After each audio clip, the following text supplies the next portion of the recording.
All right, welcome back here to the Hill. So President Biden today acted on some of his international priorities. Now there are some new numbers out showing what are Americans' top foreign policy priorities.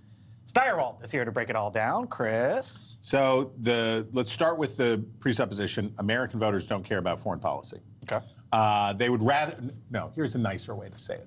American voters would rather not care about foreign policy. They'd rather care about what's going on in their communities. And the disparate numbers between people who want domestic priorities versus international priorities, it's 70 points. It's not even close. But when they have to care, when they are forced to care, they do have preferences. So here's your first magical graphic. Americans' top long-range foreign policy goals. So this is where we have broad consensus. Americans still are against terrorism. That's good. We're against illegal drugs. We're against the proliferation of weapons of mass destruction, and by a somewhat smaller majority, to maintain America's position as the global apex power. Okay, that's where they agree. Where do they disagree? And they also agree on this. This is what they don't care about. These are the things that had low numbers for what Americans said when the Pew Research Center asked people, okay, here's a list of 21 things. Which of these things do you think should be top priorities and which of these things do you not? These are numbers. These are the percentage of people who said, not a priority. I don't care about Israel, don't care about promoting democracy, don't care about Ukraine as a top priority.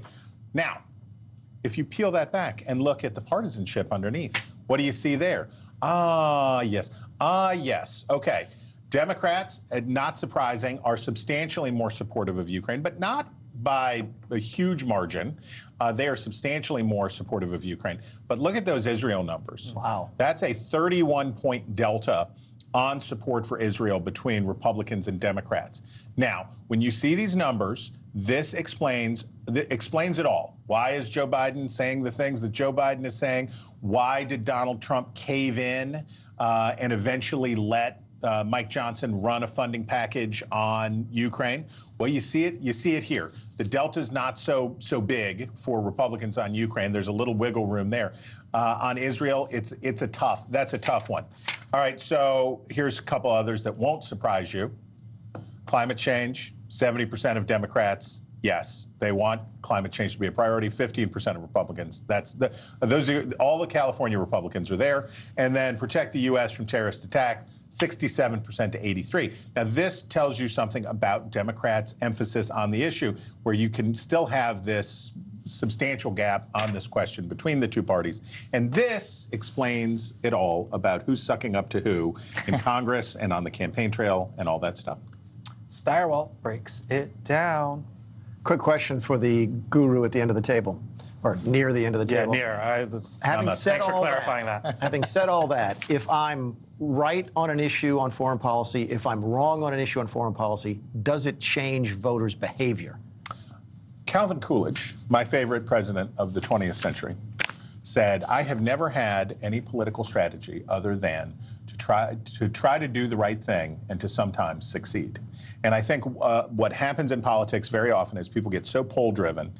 Americans don't think about that stuff.